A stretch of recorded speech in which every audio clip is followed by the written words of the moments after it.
말씀은 에, 이 모세의 고별 설교 2부 중에 서론이다, 그런 거기에 해당하는 말씀입니다. 이제 모세가 가나안 땅에 입성하기 직전에 제 2세대들에게 제 1세대들이 저질렀던 시행착오를 겪지 말고 너희들은 하나님의 약속대로 예비된 축복을 가나안 땅에서 마음껏 누리기 위해서는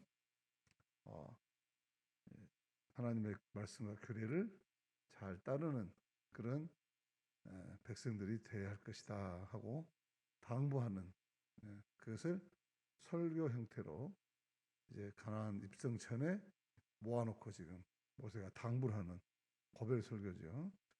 지금까지는 이제 신명기의 오늘 이 말씀 전에는 일부 설교였고, 이 사장 이 마지막 절 이후로는 2부 설교라고 이제 지칭하는 그런 말씀입니다. 중복된 것도 있고, 또 중복한다는 것은 강조한다는 뜻이 있죠. 강조하기 위해서 하는 그런 말씀인데, 오늘 2부 설교에 처음 이제 시작하면서 이 도피성에 대한 이야기를 성경은 먼저 이야기를 하고 있습니다. 2부를 들어가기 전에 도피성을 이제 만들어놨다는 이야기는, 이건 사실은 이렇게 지금 역사가 순서대로 보면 가나안 입성 전이지만 이 신명기나 다른 모세오경이 완성된 것은 다윗 시대예요. 그러니까 이미 역사는 다 흘러갔어요. 흘러가는데 역사를 이제 이때 있었던 일들을 기록해서 성경으로 완성된 것은 다윗 시대 때 그 후에 이제 완성된 것이기 때문에 역사가가 쓰면서 옛날에 있었던 일들을 지금 이렇게 기록을 해놓은 거거든요. 이제 설교 말씀에, 성경 말씀에. 그래서 이 역사가가 이제 쭉 쓰면서 그때 가나안 땅에 점령 이렇게 해오는데, 이미 요단 동편 지역은 다 점령이 끝났다. 점령이 다 끝났기 때문에 이제는 요단 서편 가나안 땅에 들어갈 날만 있는데, 요단 동편이 점령이 다 끝난 다음에 이제 마지막 단계로 거기에다가 도피성을 만들었더라, 그 이야기를 지금 하고 있죠. 그리고 요단 서편은 이제 다 들어가서 여호와 정복 전쟁이 끝난 다음에 여호수아 20장 1절 이하에 가보면 여호수아가 또 요단 서편은 서편대로 따로 도피성을 만들었더라, 그러면서 정복 전쟁이 끝나는 거예요. 그러니까 이 정복이 끝난 다음에는 반드시 그 땅을 다 정복하고 분할하고 지파별로 나눴잖아요. 다 나눈 다음에는 그곳에 반드시 세워져야 할 게 있는데, 마치 경찰서처럼, 마치 동사무소처럼 거기 관공서가 세워져야 되는데, 거기에 마지막 세워지는 게 뭐냐면 도피성이었다는 거예요. 그러니까 도피성이 세워졌다는 말은 이제 모든 점령이 다 끝나고 안정된 체제로 들어갔다, 행정체제가 갖추어졌다, 그런 이야기예요. 여러분, 우리가 삶을 열심히 살다고 부지런히 살다 보면 바뀐 일에만 열심히 하게 되잖아요. 자기가 성취해야 될 과제들, 삶의 과제들이 있어요. 막 젊었을 때 뭐 공부해야 되죠, 뭐 결혼도 해야 되죠, 가정도 이루어야 되죠, 집도 사야죠, 막 직장도 구하고 애들도 낳아야죠. 다 바쁘게 막 이루어야 될 삶의 외형적인 과제들이 있어요. 근데 이 삶의 외형적인 과제들이 다 이루어졌다 하더라도, 다 이루어지면 그 다음에 이제 사람들이 그런 것이 다 찾고 나면은 그 다음에 뭘 찾냐면 자기가 누구인가를 찾는 거예요. 내가 누구였지? 그걸 못 찾으면 인생이 허망한 거라. 참 인생이 허망한 것이다. 삶의 외적인 과제들이 다 해결됐는데 삶의 내적인 자기 자신의 문제가 해결되지 않으면 다른 바깥의 것들이, 삶의 외형적인 조건들이 다 이루어졌다더라도 인생이 너무 공허한 거예요. 그리고 우리에게 뭔가 내가 뭐 바라보고 삶의 내적인 문제를 해서 목적을 성취했어. 목적을 성취했는데 그 다음에 돌아보는 것은 내가 그것을 잘 관리할 수 있는가? 내가 성취했던 것들을 잘 관리하면서 그걸 통해서 내가 행복한 인생을 살 수 있는가는 자기의 내적인 과제들이 생기기 시작하는 거예요. 그래서 많은 사람들이 삶에 뭐 이게 외적으로 하다가 직장도 없고 돈도 벌고 명예도 없고 다 했는데 실령 이렇게 살아온 동안 내가 누구였지 하고 자기를 찾지 못하면 이거는 그 많은 것들이 다 이루어서도 행복하지가 않는 거예요.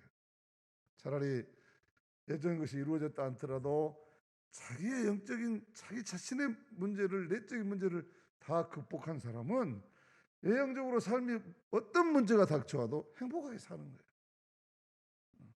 그렇듯이 이스라엘은 이제 외적인 이런 문제를 외적인 적을 다 물리쳤는데 이제 물리치고 나니까 무슨 문제가 생겼어요? 자기 내부의 문제가 해결해야 돼요. 그래서 자기 내부의 문제를 해결하는데 이 도피성 제도를 두었다 그 말이죠. 이 도피성 제도는 여러분이 몇 번 우리가 다뤘기 때문에 민수기 할 때도 우리가 35장에서 다뤘기 때문에 한 번쯤은 들으셨어요. 도피성이 뭐냐면 도피성은 한 공동체가 사람을 이렇게 사람이 한 공동체를 이루고 이렇게 살아가다 보면 별의별 문제가 많이 일어나죠. 별의별 문제가 많이 일어나는데 때로는 인간이 너무나 약한 존재인지라 자기도 모르게 과실할 때가 있어요. 자기도 모르게 과실할 때. 그래서 과실치상은 자기도 모르게 자기가 의도적으로 하지 않았지만 부지 중에 자기도 모르게 실수로 해가지고 남을 다치게 한다든지 더 심하면 과실치사라고 그러죠. 남을 생명을 다 죽이겠는 살인하는 행위가 벌어졌어요. 자기도 모르게 그냥 뭐 이렇게 뭐 하다가 음식을 막 하고 있는데 갑자기 뭐 뒤에서 남편이 와갖고 장난친다고 악 하고 놀래니까 자기도 모르게 칼 든 채로 돌아섰는데 그냥 남편의 급소를 찔르게 돼가지고 그냥 죽게 된 경우도 가끔 우리가 그런 사건도 접하잖아요. 또 운전을 하다가 자기는 엑셀레터 이 브레이크를 잡은다고 잡았는데 엑셀레터를 밟아버린 거예요. 그래가지고 다른 사람을 분명히 브레이크를 잡는다고 잡았는데 실수로 엑셀레터를 밟아가지고 다른 사람을 생명을 다치게 하는 경우가 생기도 있고 이런 경우가 생겼어요. 이렇게 고의가 아닌 실수로 했는데 지금은 이제 그런 것들을 다 제도가 돼가지고 고발당하고 체포당하고 따지고 뭐 변호사 사고 해가지고 법정에서 판결을 해서 제도가 정착되어 있지만은 당시 고대 사회의 제도는 뭐냐면은 그런 시스템이 아직 안 갖춰졌을 때잖아요. 근데 이때 모든 사람들에게 통하는 이 간섭이 있었어요. 간섭이. 이 간섭이 뭐냐면 보복제도예요. 보복제도. 그래서 이 고대 사회는 당한 만큼 갚아주라는 거예요. 그래서 모든 고대 군동 사회에 보면 피해는 피로, 응징이에요. 응징. 그래서 피해는 피로, 뭐 칼에는 이해는 이로, 칼에는 칼로 이렇게 이 당시의 사람들 사이에 서로 자기 안전과 남의 생명과 재산을 지키기 위한 나름대로 자기들끼리 세워놓은 전통, 세워놓은 간섭, 법 이전에 모든 사람들이 다 인식하고 있는 그 질서를 잡기 위한 그런 강력한 제도는 뭐냐면 보복제도였어요. 응징제도였어요. 그래서 당한 만큼 해주는 거예요. 당한 만큼 해주는 거예요. 그러니까 결과적으로 상대방이 실수를 해서 남의 생명을 다치게 하거나 죽이게 했다면 이 사람은 보복을 당해서 자기도 죽어야 되는 거예요. 근데 너무나 자기가 실수한 것인데 고의가 아닌데 다른 사람이 고의해서 죽게 된다면 억울하잖아요. 형평성이 맞지 않잖아. 그래서 이렇게 부지 중에 가실치사 행위가 일어난 경우에는 하나님은 우리가 알다시피 누구보다도 한 생명을 귀하게 여기시잖아. 그래서 이런 사람들에게도 자기 실수를 보상받을 이게 실수를 회복할 수도 있고 대가도 치르고 그리고 새로운 사람으로 다시 태어나야 될 그런 기회가 필요했던 것이죠. 그래서 이스라엘 하나님은 이스라엘 백성들에게 한 제도를 둔 것이 너희들 공동체에 반드시 성읍을 다 차지하거든 도피성을 둬라. 근데 이 도피성은 모든 사람들이 쉽게 다 바라볼 수 있는 높은 곳에 둬야 된다. 근데 도망가다가 그리 피해야 되는데 너무 힘들면 안 되니까 너무 높은 언덕이 아니고 모든 사람들이 다 바라볼 수 있고 또 쉽게 갈 수 있는 거리에 다 어디서나 바라볼 수 있고 쉽게 갈 수 있는 그런 언덕배기에다가 도피성을 세워둬라. 그래서 각 지파마다 도피성을 세워두라고 한 거예요. 그래서 요단 동편에 남았던 세 개 지파도 이제 도피성을 세웠더라 하는 게 오늘 우리가 읽은 말씀이에요.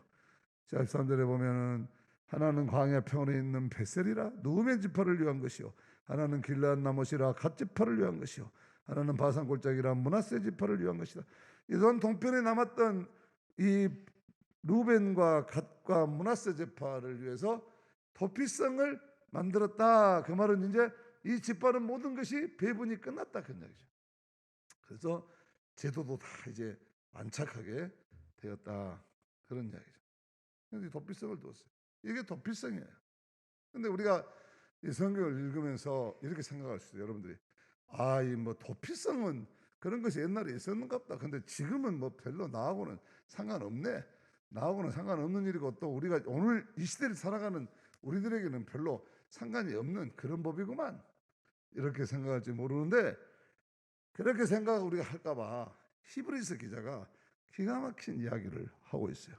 히브리서 6장 18절에서 20절을 한번 보겠습니다. 히브리서 6장 18절에서 20절 말씀을 우리가 요새 새벽에 이 히브리서를 공부하고 있는데 참 지루하고 딱딱한 것 같지만 굉장히 중요한 문제들을 지금 다루고 있어요. 히브리서가.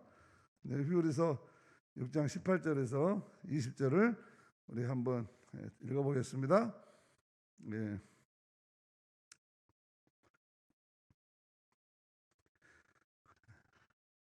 내가 교도 갑시다. 내가 18절, 여러분들 19절, 그리고 같이 20절. 이는 하나님이 거짓말을 할 수 없는 이 두 가지 변하지 못한 사실로 말미암아 앞에 있는 소망을 얻으려고 피난처를 찾은 우리에게 큰 안위를 받게 하려 하심이라. 우리가 이 소망을 가지고 있는 것은 영혼의 닷 같아서 튼튼하고 견고하여 휘장 안에 들어가나니. 같이 합니다. 그리로 앞서가신 예수께서 멜기세덱의 반차를 따라 영원히 대제사장이 되어 우리를 위해서 들어가셨느니라. 아멘.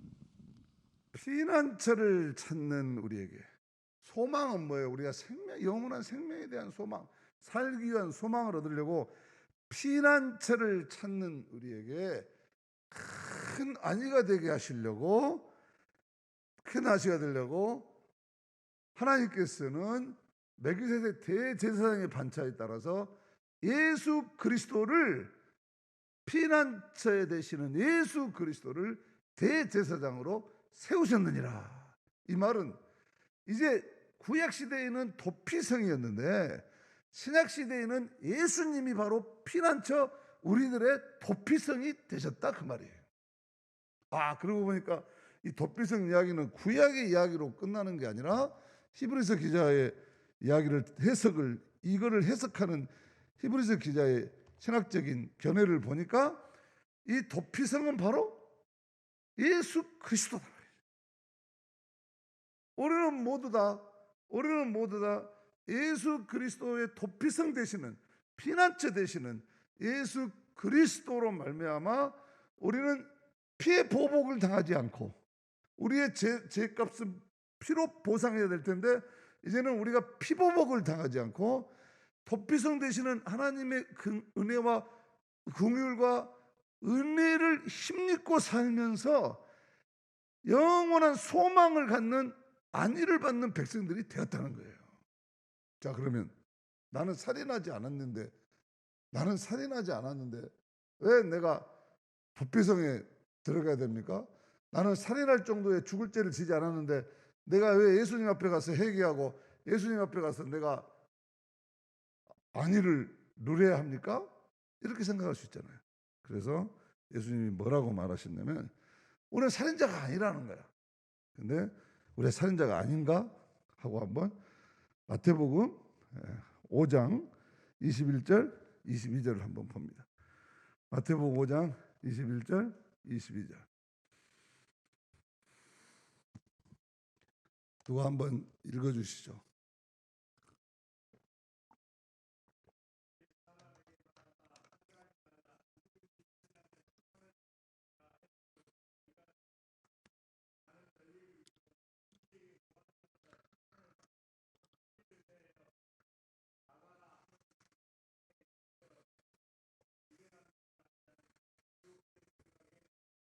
아멘. 우리가 이 도피성은 부지 중에 과실치사를 한 거라고 그랬는데, 나는 살인하지 않았다고 생각했는데 예수님께서는 뭐라고 하냐면, 형제를 미워하거나 형제한테 화를 내거나 형제한테 저 미련한 놈이라고 형제를 욕하거나 다른 사람에게 이렇게 함부로 대하는 것이죠. 이것도 다 어디에 해당한다? 살인에 해당한다는 거예요. 이게 박상규 목사 말입니까? 예수님, 우리가 믿는 예수님의 말씀이에요. 우리가 남에게 화를 내고, 나는 뭐 고의적으로 화를 내지 않았어. 그냥 어쩌다가 그냥 나도 모르게 화를 냈어. 그것도 부지 중에 살인하는 행위란 거예요. 우리가 남들에게 저 모질한 놈이라고, 우리가 지금 전라도 사투리는 성경은 오늘 미련한 자라겠는데, 우리는 뭐라고 하냐면 저 모질한 인간이라고 그래요. 얼마나 많이 쓰는 말이에요. 우리는 얼마나 많이 살인을 하고 있는지 몰라요. 또 우리는 얼마나 우리의 다른 사람을 미워합니까? 시기하고 질투하고. 이 모든 것이 다 생명을 죽이는, 다른 사람의 생명을 풍성하게 살지 못하게 하고, 자기의 어떤 욕구나 자기의 어떤 감정에 충실하기 위해서, 자기의 또는 어떤 이해관계를 지키기 위해서 남에게 함부로 대하는 것은 살인하는 행위다. 이게 예수님의 말씀이에요. 그렇다면 우리는 그 누구도 이 도피성에 들어가지 않아야 될 사람은 한 사람도 없어요. 다 도피성 되시는 주님 안에 피할 수밖에 없는, 그렇지 않으면 우리는 주님 안에 들어가면 우리는 그 죄값을 피해보복으로 똑같이 당해야 되는, 우리도 미움을 받아야 되고, 우리도 남에게 욕을 얻어 먹어야 되고, 우리도 우리의 생명을 죽여야 되는 그런 똑같은 죄를 우리는 당해야 되는 거예요. 심판을 받아야 돼요. 그래서 우리는 죽을 수밖에 없는, 심판을 받아야 될 죄인이라고 하는 거예요. 죄인. 그래서 우리는 그렇기 때문에 우리에게 히브리서 기자가 바로 이런 죄로 죽을 수밖에 없는 우리들에게 예수님이야말로 우리의 진정한 도피성이 되어 주셨습니다. 피난처가 되어 주셨습니다. 이런 사실 앞에 우리가 겸손하게 서야 돼요. 그렇지 못하면은 우리는 정말 마지막 날에 다 하나님의 심판에서 견딜 수가 없는 거예요. 다 지옥불에 가는, 마지막 최후 심판에 지옥에 떨어질 수밖에 없어요. 그래서 우리가 이 구약에서 말하는 도피성 제도는 바로 우리가 남의 이야기로 들을 것이 아니라 오늘도 여전히 심각하게 이야기를 듣고 늘 이 도피성 안에서 무슨 일이 일어났는지, 도피성 제도를 통해서 하나님 이스라엘 백성들에게 어떤 축복을 주시려고 하는 것인지 우리가 잘 알아야 된다고 하는 거예요.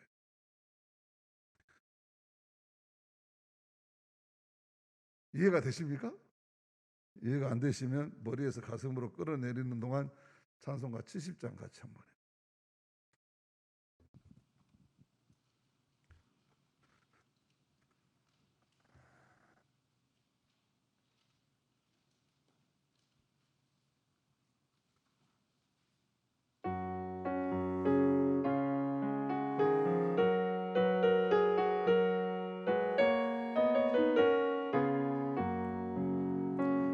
피난처 있으니 알라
크신 하나님 우리를 구하니 할렐루야. 괴로움이 심하고 환란이 극하나 피난처 되시는 주 하나님. 하나님의 도피성, 예수 그리스도의 은혜의 곳간, 여기에는 피하지 않아야 될 만큼 의로운 사람이 없습니다. 다 죄인입니다. 내가 살인을 하지 않았더라도, 내가 남에게 미움을 받고, 내가 남을 미워하고 남을 욕하고 하지 않았더라도 그걸로 인해서 내가 상처를 받고, 내가 괴로움을 당하고, 내가 걱정이 있고, 내가 근심이 있고, 내 마음속에 상대방에 대한 억울함이 있고 저주가 있고, 이게 다 우리가 연약한 인간의 모습이에요. 위로받을 데가 없어요. 회복될 데가 없어요. 우리는 꼭 남에게 죄를 지어서뿐만 아니라 남에게 당했을 때도 우리는 이런 피난처가 필요해요. 이 세상에 오늘 찬송대로 정말 환란이 심한 것이, 환란이 심한, 이런 괴로움이 심하고 환란이 극한, 괴로움이 심하고 환란이 극한 세상 속에서 피난처 되시는 하나님이 오늘도 우리를 이 도피성으로 오라고 하신다고 하는 것은 얼마나 은혜인지. 하나님 이스라엘 백성들에게 이 도피성을 마련해 주셔서 너희들 안에 내부 안에 일어나는 모든 갈등을 거기서 해결하지 말아라. 너희들이 해결하지 말고 이 하나님의 은혜 안에서, 은혜의 동산 안에서 해결하는 거룩한 백성들로 구별해 주셨다. 이게 하나님의 도피성이에요. 오늘도 이 세상 밖에만 나가면은 전쟁 아닙니까? 전쟁. 이 세상 밖에만 나가면 얼마나. 저는 요새 새벽에 우리 이 재단에 나와서 기도하는 분들 이렇게 보고, 오늘도 마찬가지 여러분들 수요일 저녁에 이렇게 나와서 예배하시면 세상에 좋은 데가 얼마나 많고 가야 될 데가 얼마나 많고 얼마나 세상이 그렇습니까? 그런데 그거를 뒤로하고 하나님의 은혜의 동산에 피난처 되는 주님 앞에 나와서 피하시는 여러분들이 보면요, 참 귀한 사람들이. 이 세상 밖에는 너무나 전쟁 같은 세상이고, 너무나 정말 이 상식이 통하지 않고, 이 인간의 어떤 인간에 대한 윤리와 도덕이 통하지 않아요. 그저 돈 때문에 싸우고, 조그만한 자기 주장 때문에 싸우고, 자동차만 해도 조그만한 자기한테 끼어들면 난리를 치고, 이런 위로받을 데가 없어요. 스트레스만 받지. 그런데 피난처 되시는 이 도성을 오늘 또 세워주시고, 이 피난처 안에 우리를 불러주셔서 하나님 이곳에서 우리에게 새로운 사람으로 다시 우리에게 재충전시켜 주시는, 이런 장소가 있다는 것이 얼마나 은혜인지 몰라요. 제가 미국에 있을 때 가끔 이야기했던 그 우리 강리사님 동생이 서울대학교 나와서 삼성에서 간부를 하고 이민을 왔는데, 우리 동네 옆에 그 하이안 가든이라는 시티에 도박장이 있어요. 근데 거기서 도박을 하다가 도박이 치매 붙어갖고 이제 라스베가스까지 원정을 가요. 한국에서 이게 명퇴해 갖고 왔던 그 많은 재산 다 꼬라박았어요. 형제들 돈까지 처음에는 몰랐어요. 돈 좀 빌려달라, 멋이 어렵다 그러니까 했는데, 돈만 주면 도박장으로 가. 그래서 이 가족들이 이제 다 차단하고 뭐 이제 뭐 아이가 신용 불량자 되고 다. 근데 겉으로는 멀쩡한 사람이야. 겉으로는 삼성의 간부까지 한 사람이 멀쩡한 사람인데 그걸 못 끊는 거야. 저하고도 상담을 한 번 했는데 자기는 정말 갔다가 돈 떨어지고 그러면 이제 절대는 다시지 안 하겠다. 그런데 돈이 누가 100불만 생기면 자기가 미쳐버린다고 해요. 미쳐버려. 100불만 생기면 기계 돌아가는 소리가 들린다는 거예요. 그래서 또 하는 거예요. 여러분, 인간이란 게 그렇습니다. 안 하려고 그래도, 그렇게 하고 싶지 않은데도, 내가 왜 또 그랬지 하고 후회하면서도 또 그런 상황이 되면 또 똑같은 일을 하고 있는 자기 자신을 발견한 것이, 이게 인간이 얼마나 약하다고 하는 것을 알 수 있어요. 한 번은 여기 뭐 큰일 났다고 그래서, 왜 그랬더니 손목을 자르지 못해가지고 손가락을 잘랐어요.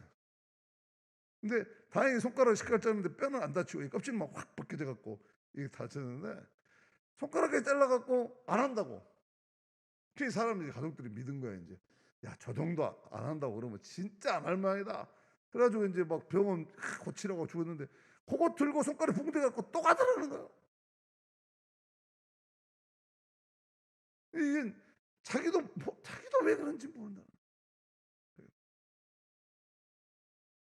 우리 조선 시대 우리나라의 그 문화 중에 크게 이 선교사들이 와가지고 깜짝 놀란 두 가지 문화가 있어요.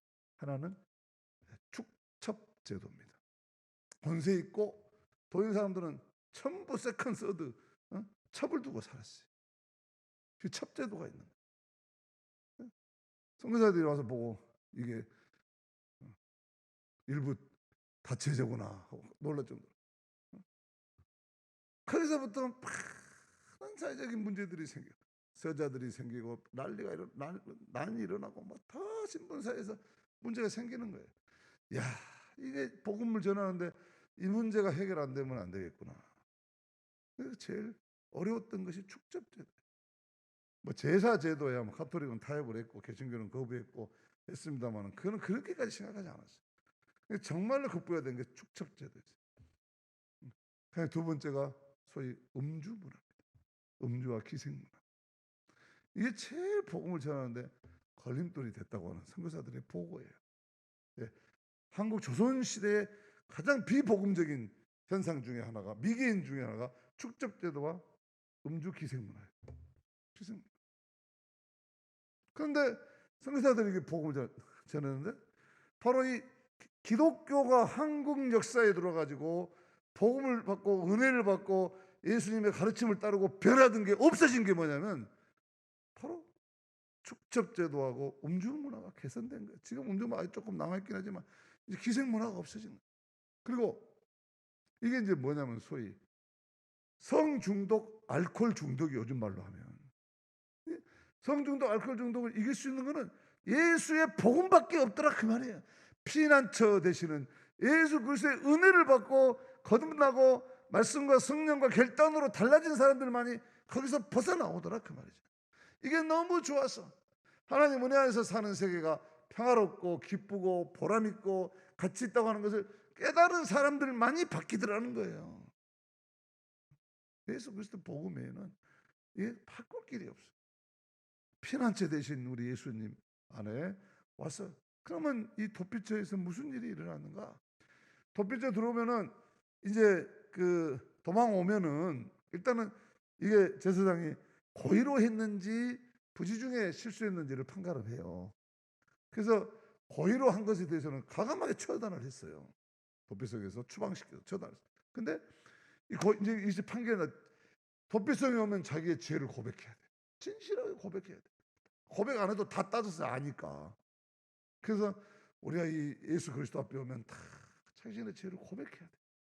고백해서 하나님 앞에 다 고백하면 품어주는데 이 도피성 안에서 그 도피한 사람을 받은 대제사장이 죽을 때까지 그 사람은 보호를 받아요.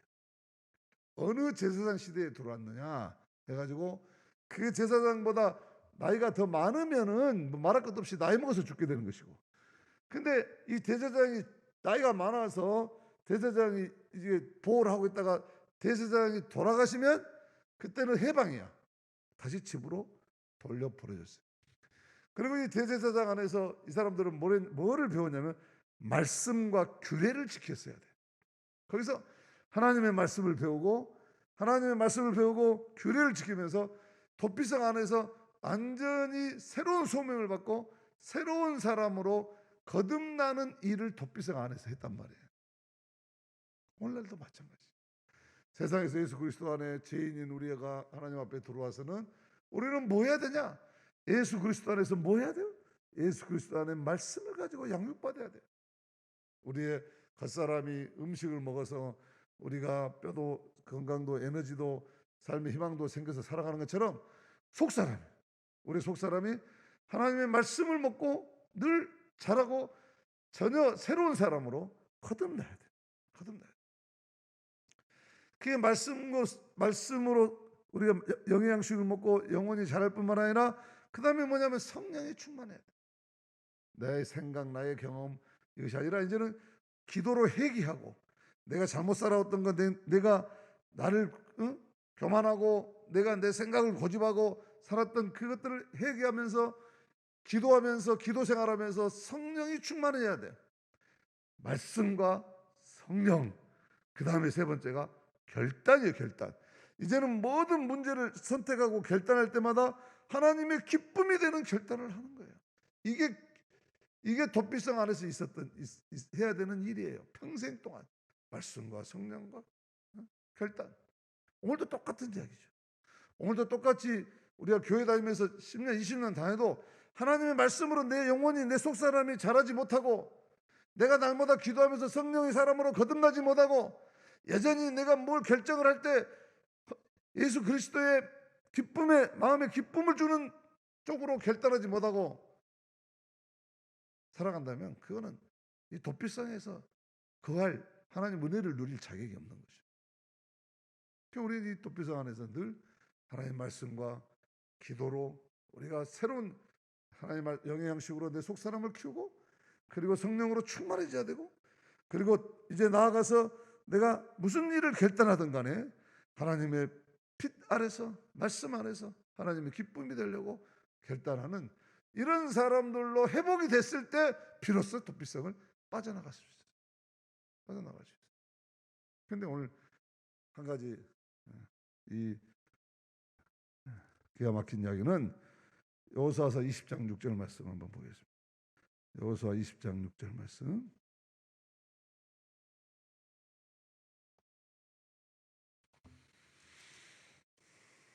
여호수아 20장 6절 말씀. 같이 한번 이렇게 봅니다. 여호수아 20장 6절 말씀. 여호수아서 20장 6절.